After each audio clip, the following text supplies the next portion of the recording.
This morning, as we come before the presence of the Lord, I pray that this day will find you in a position to realize the purpose that God has for your life, that life won't get in the way and try to distract you.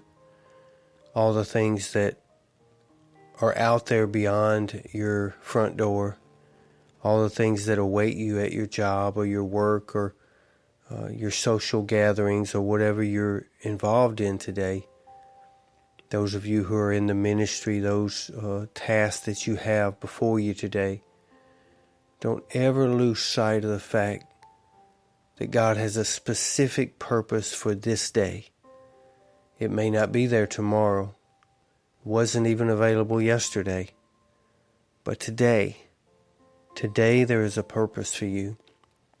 And in order to accomplish that purpose, it's extremely important that you have the permission of God to move forward in that. As I welcome you in today to our Life in Focus podcast and our morning devotion, I want to be clear this morning that God is telling all of us that it is not just enough to attach God's name to something and say, we're doing this for the Lord. It is vitally important that if we're going to get through the waves of life, the storms that come our way, and really accomplish the things that God has for us to do as people, as individuals, then we must go not only in the power of God, but we have to have the permission of God. And we see that in the story of Peter in Matthew chapter 14. It's a familiar story to some about how Peter walked on water like Jesus did. And yes, we do talk a lot about how he took his eyes off Jesus and he began to sink. But the power of this story comes in verse number 29 of chapter 14. And listen to this one verse. This is Jesus speaking. He said, "Come." And when Peter was come down out of the ship, he walked on the water to go to Jesus. That's very, very important this morning, because although Peter does get a lot of bad publicity sometimes regarding this event, because he did eventually sink because of his unbelief, it's also a lesson of great faith.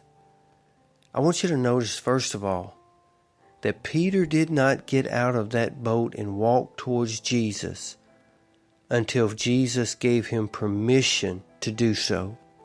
He invited him to come to him.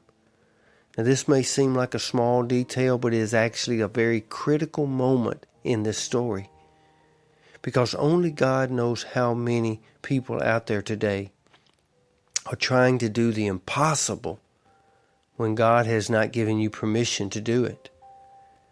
See, while it is a certain truth that with God all things are possible, even what is impossible for us, we cannot expect to walk on water or do the impossible unless God has invited us to do so.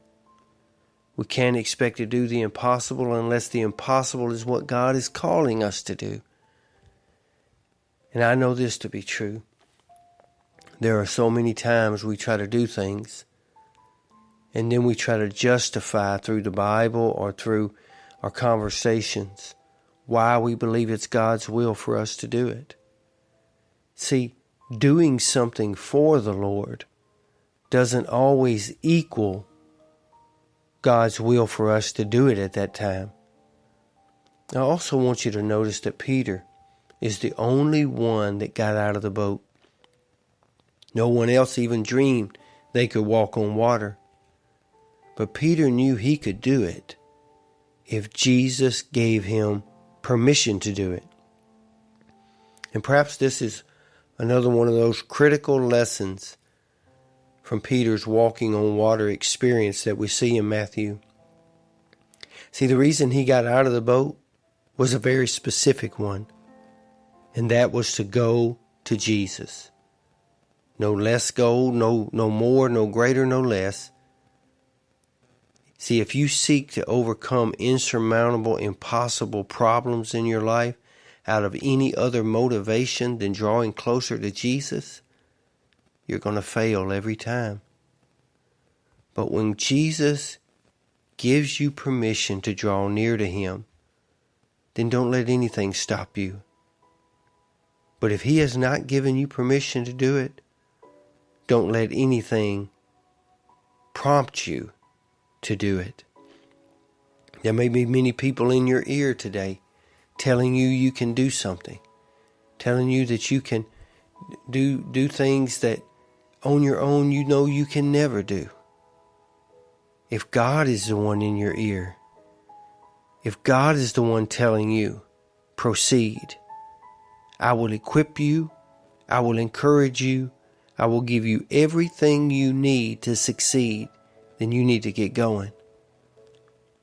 But if it's your own ego, or your own pride, or your own self-motivation, or maybe the pat on the back and the applause of others is what's motivating you, you better hold up and wait on God, because it will not last, and you will sink. But if God is in it, then nothing can stop you. So you just be sure today that whatever is going on in your life, whatever specific goal you have for today, do you have the permission of God to proceed with that? I'm praying for you today, that when you step out today, you step out on faith, saying, God, I don't want anything that you don't want from me, but what you do want from me, I want all of it. Today you be safe, you be strong, and you be blessed. Lord's will, we'll see you back here again tomorrow. And until then, you have a great day.